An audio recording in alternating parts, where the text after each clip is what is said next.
2077, what makes someone a criminal? Getting caught. Duh. In Night City, you can become anyone, anything, if your body can pay the price. So seize the day, then set it on fire. My fellow Cyberpunks, what's going on, y'all? Your dude Sly here, and welcome back to another Cyberpunk 2077 news video. The time, my friends, has almost arrived. In just a little over a week, we're going to be able to play the most anticipated game of the past decade, Cyberpunk 2077. You know, it's been quite a journey these past few years of ups and downs. You know, E3 highlights, gameplay releases, delay after delay, development drama, crunch culture, and so much more. But it's time to put all of that behind us and move forward into launch mode. I just recently saw a TV commercial for Cyberpunk, and usually once you start seeing those, you know the game is not only close to launch, but that the date is pretty well set in stone as well. So for those out there worried about a delay, once again, I really do think December 10th is the absolute real deal. So in this video, let's go over some juicy, scandalous details about sex within Night City, something people have been wanting to know for quite some time, also about relationships, how to build them, launch times around the world, and finally the upcoming multiplayer expansion, as well as some DLC. So with that, let's dive in. Alright y'all, so let's start with the juice, sex and relationships in Cyberpunk 2077. Now unfortunately, while no big details will be divulged here, this is secondhand information from an article and video from GameSpot.com. So if you wish to hear the entire thing, check out the links down below, as I never had a chance to play Cyberpunk and get hands-on. This is just what I've heard from other people, as well as the article. But from their article and video, the vibe about sex was, you know, it seems very Witcher 3-like. In The Witcher, you can actually buy a night with a woman, and the cutscene for it was very, you know, nondescript, short.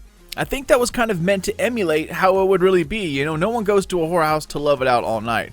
They just do the deed and peace out. So according to GameSpot, that's how it is within Night City. But with characters, no one has really been able to play the game long enough to actually see how, you know, intimate these scenes or actions will be with characters that you build relationships with. And it seems to me that with the mature theme this game carries along with it, the scenes and actions of sex will be based upon your connection with the character. That's what it looks like so far anyways, and it kind of makes sense, right? I mean, you're never as intimate with someone when it's just a one-night thing, whereas, you know, it's different with your girlfriend, boyfriend, wife, husband, etc. So it seems like to me that's what CD Projekt Red was trying to emulate, not only in The Witcher 3, but within Cyberpunk as well. And like I mentioned earlier, so far no one's been able to play the game long enough to see what a relationship sex scene would look like as well. And also, if you remember, many months ago, they talked about, you know, first-person scenes and even controllable scenes. So we'll have to see what they look like if they still exist. But again, we'll find out here soon.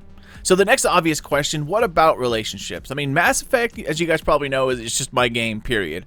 While Destiny, I played longer, nothing can beat Mass Effect in terms of like a connected universe, at least so far. And while Mass Effect is showing its age these days, it was quite scandalous for its time, but relationships were something you had to build towards.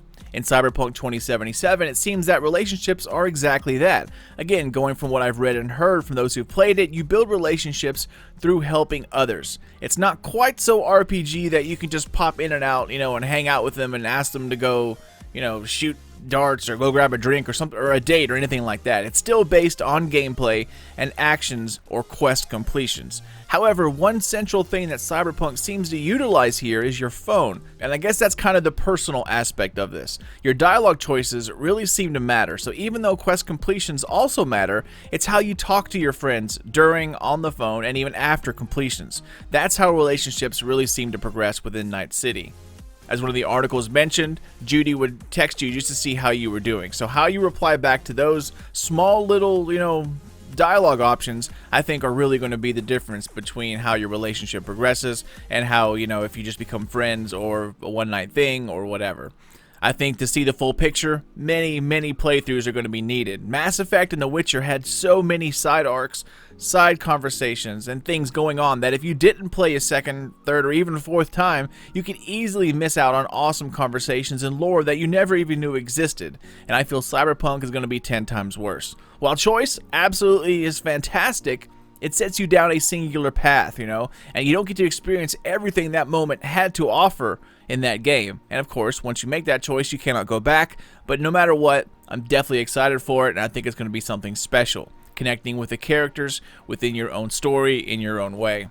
Alright, so next, now that I'm all hyped up to play, let's talk about release times. Cyberpunk is set for December 10th, but the world's a pretty big place, and there are 2 separate days that travel around the globe in the time scene of things. So December 9th and 10th would be more appropriate, as this game is a worldwide release and not a set midnight release in each zone. So let's take a look at the release times around the world. So for the game itself, it's coming out worldwide at once, and it's based off of midnight GMT or Greenwich Mean Time. So once December 9th at 11:59, the clock will tick to midnight on the 10th in London, and that's when the game will be released. So for the States, well, North America and South America in general, that means we actually get to play a day early on December 9th because Europe is ahead of us in time. So East Coast, US and Canada, EST, that's 7 p.m. for us. 6 p.m. Central Time, 4 p.m. Pacific. Now here are all the time zones and times, so check this list for your time zone and take note of when you can start the game.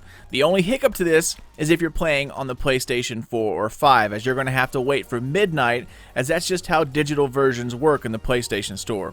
For Xbox players, you'll be able to play it when the servers go live, so that'll be the times you see here on this list. Alright, next up, y'all, let's talk about the fabled Cyberpunk DLC that was rumored forever and then officially acknowledged a while ago. Now, during a third quarter earnings call, CDPR's president, Adam Kaczynski, told those in the meeting that the initial plan was to announce the DLC before the launch of Cyberpunk. However, the delays and COVID nixed those plans. Quote, "We decided to wait for the game's release to provide gamers with the game and then start talking about future projects," end quote. However, there are 2 of these DLCs floating around in the air, the multiplayer mode DLC and then the actual story add-on or DLC.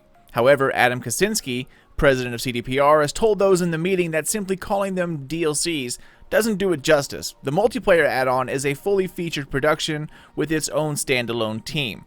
No one knows really how big the story DLC will be, but here's hoping for a Blood and Wine type add-on.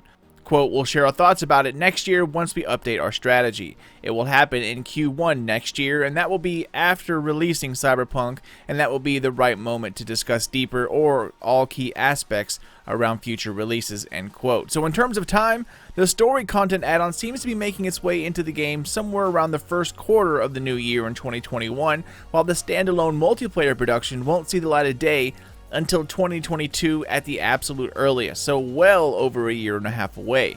However, hearing that we have new content releasing so soon after launch, pretty exciting, especially considering the way devs have to make games these days. So definitely looking forward to an exciting new year. I mean, come on. How bad can it be, right? Remember when it was 2019 and we said that about 2020?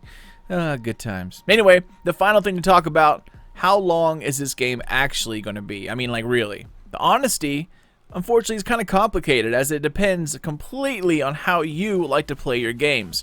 For myself, I'm sort of a completionist. I want to see everything, all the side quests, all the relationship options, all the upgrades, the cars, etc. I want to soak in everything these developers have put their time and lives to over the better part of the last decade.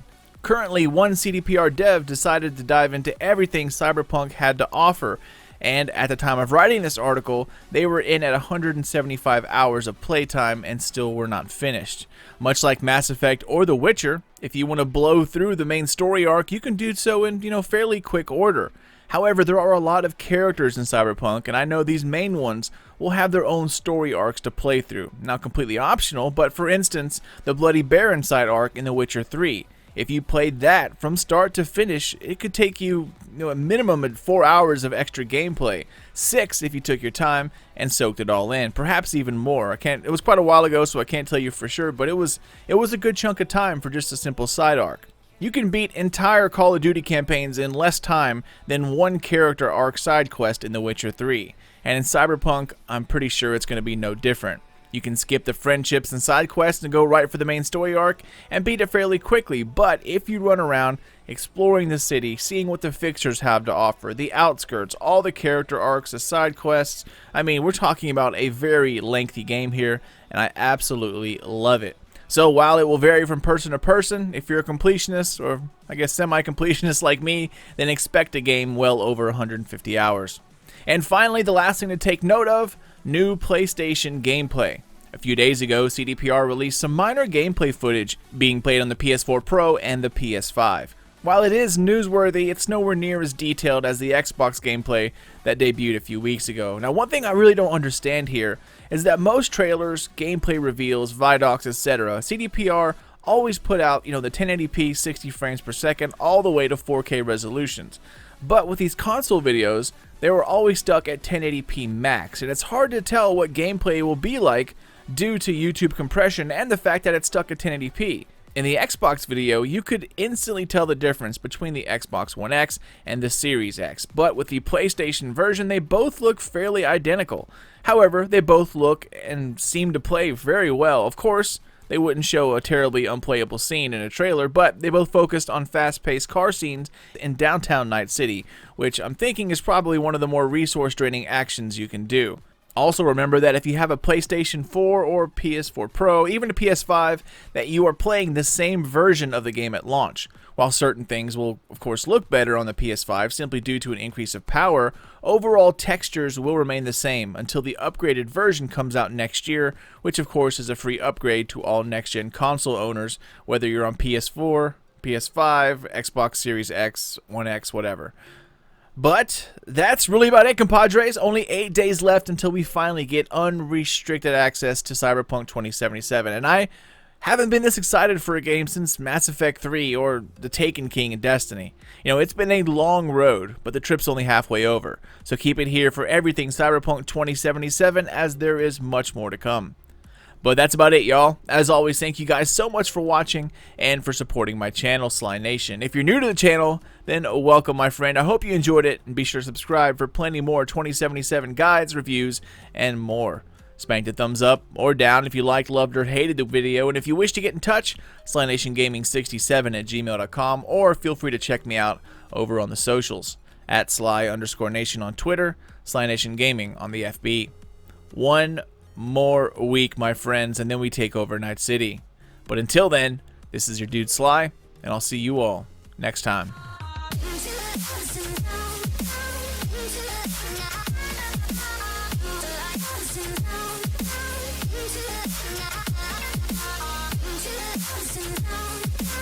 Into the